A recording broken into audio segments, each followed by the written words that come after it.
Ceci est un livre audio autogénéré par Google. Introduction. Il n'y a pas de pratique psychothérapeutique qui ne se réfère implicitement à une théorie du psychisme. Une pratique s'éclairant immédiatement quand s'explicite son fondement théorique, je résumerai brièvement en une première partie celui sur lequel je m'appuie, esquissé déjà au long de 2 essais précédents, Essai de neuropsychanalyse 2013, Le cerveau sans sujet. 2016.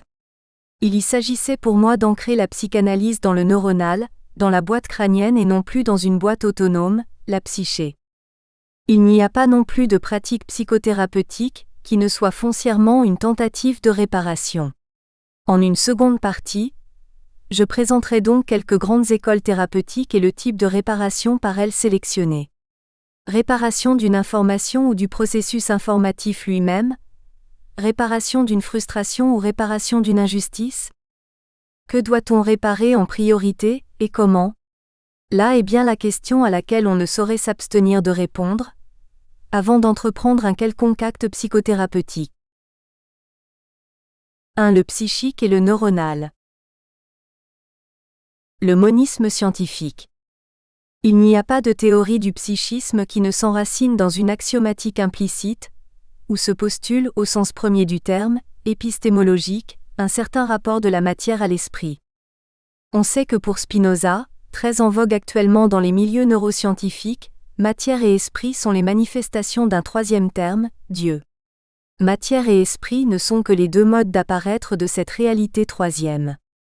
Serge Stoléroux, neuroscientifique de renom, auteur d'un cerveau nommé Désir, ne se déclare pas ouvertement spinoziste, mais il voit dans le neuronal et le psychique les 2 faces d'une même réalité, tout comme le côté pile et le côté face sont les 2 aspects d'une seule et même réalité, la pièce de monnaie.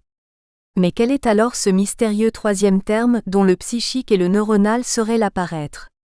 Quel est l'être caché, qui nous apparaît ainsi neuronalement et psychiquement? Certes, Serge Stoléroux ne fait manifestement plus référence comme Spinoza à une transcendance du troisième terme, mais ne continuerait-il pas là de se mouvoir dans une logique du troisième terme? Le spinozisme est incontestablement une façon très habile de résoudre par anticipation les apories du dualisme matière-esprit formalisé par Kant dans sa critique de la raison pure. Pour mémoire, on ne connaîtra jamais le monde tel qu'il est en soi. On n'en connaîtra jamais que ce que le filtre des formes a priori de notre système perceptif et rationnel nous permet de saisir, un phénomène. Le spinozisme pense résoudre cette impasse épistémologique en supprimant la dualité des substances, en les réduisant à n'être plus que les apparitions d'un troisième terme. Mais il retire ainsi au passage l'être au étang du monde, puisqu'il réduit ceci à n'être que les phénomènes d'un autre être caché, l'être véritable. Depuis Heidegger, Sartre, Deleuze et aujourd'hui Badiou, il est bien difficile de conserver pareille ontologie de la transcendance. L'existentialisme a affirmé une autre façon de résoudre le problème posé par Kant, supprimer en effet comme Spinoza la dualité des substances, mais pour n'en conserver qu'une, sans en inventer une troisième. On n'ajoute rien au étang du monde, on ne leur retire rien non plus, on constate seulement l'installation progressive dans le vivant au cours de l'évolution d'une capacité informative.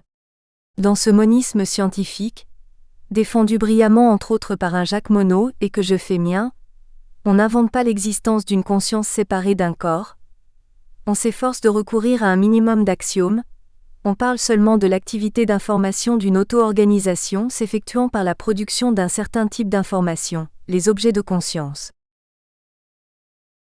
Organes, fonctions. Je n'ai pas l'intention ni la prétention de me lancer ici dans un essai philosophique, comme pourraient le laisser penser ses premières réflexions.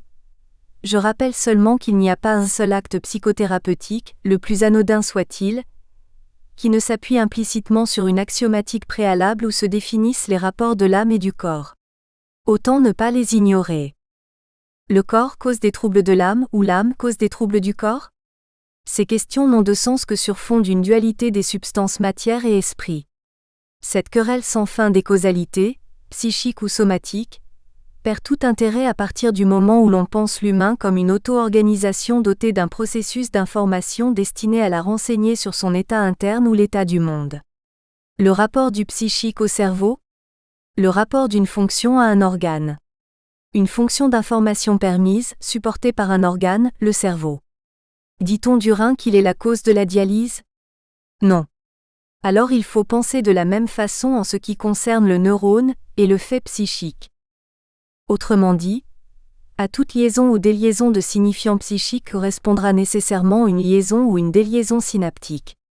On retrouvera nécessairement un corrélat neuronal à un fait psychique, et inversement. C'est dans cette logique que Serge Stollérou a légitimement cherché à établir les bases neuronales de l'excitation sexuelle et du sentiment amoureux.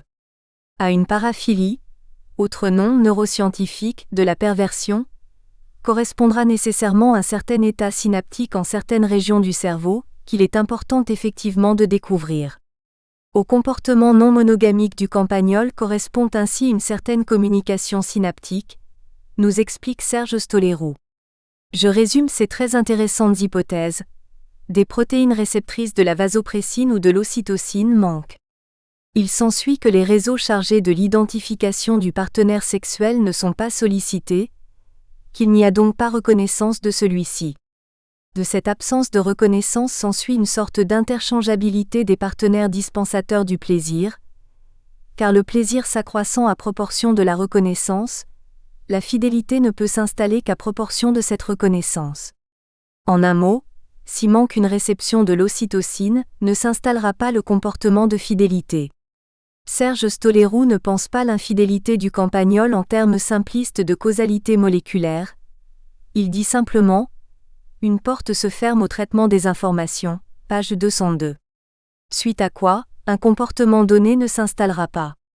Je me trouve en accord total avec cette façon de concevoir le rapport du neuronal au psychique.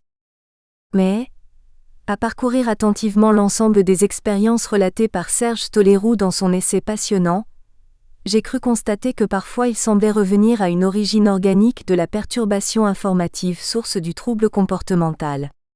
Trouver par exemple la cause de la pédophilie dans une petitesse souvent constatée de l'amygdale, ou celle d'un travestisme dans une gliose précoce qui aurait pu être la base neurologique de la persistance chez l'adulte de sa perversion polymorphe. Même chose en ce qui concerne une femme agressée sexuellement dans son enfance et n'ayant pu développer des sensations génitales, en raison finalement d'une anomalie du développement du tissu cortical. Serge Stollérou, en authentique scientifique, renonce cependant rapidement à ces hypothèses faute de preuves avérées. Pourquoi faudrait-il éliminer a priori une perturbation fonctionnelle de la fonction informative? Penser les rapports du psychique et du neuronal en termes de fonction et d'organes, en lieu et place des sempiternelles questions spiritualistes ou matérialistes, n'oblige en rien à sombrer dans l'organicisme. En face d'une discommunication synaptique informative, on devrait plutôt se poser la question, où a commencé la panne? S'il s'avère qu'elle est purement organique, l'administration d'une substance chimique y remédiera, et à la disparition du problème se vérifiera alors cette origine purement organique. Si au contraire persiste le trouble, se vérifiera son origine fonctionnelle. Les modes du traitement informatif. Nous postulons donc que nous sommes une auto-organisation qui s'est dotée au cours de l'évolution d'une fonction d'information de plus en plus complexe. Cette fonction informative suit un processus qui se déroule selon deux grands modes principaux, avec ou sans conscientisation. Les formes secondes de traitement informatif sont en effet venues progressivement s'ajouter aux premières s'opérant sans conscientisation, dites computationnelles par Damasio, les prises d'informations avec production d'objets de conscience, sensations, images, sens. Nous sommes maintenant capables de nous informer sur nous-mêmes ou l'état du monde extérieur, en utilisant ce mode informatif spécifique, la conscientisation. A contrario, cela veut dire que la fabrication d'un objet conscience, noétique, est un mode d'information. Le besoin. Mais de quoi sommes-nous censés nous informer? De quelle réalité devons-nous nous prendre conscience? D'une pulsion somatique, ainsi que le suggérait Freud? D'une pulsion psychique sommeillant dans le ça? Le plus commode pour l'instant est de concevoir la réalité devant être signalée comme un besoin. Un besoin physiologique, sexuel ou nutritif par exemple, ou bien un besoin culturel de faire de la musique, de la peinture. Le besoin de quelque ordre qu'il soit, se vit comme une poussée non immédiatement identifiée vers une recherche de satisfaction. Pourquoi ne pas recourir plus? Nous espérons que vous avez apprécié cet aperçu. Pour continuer à écouter ce livre audio sur Google Play Livres, utilisez le lien dans la description de la vidéo.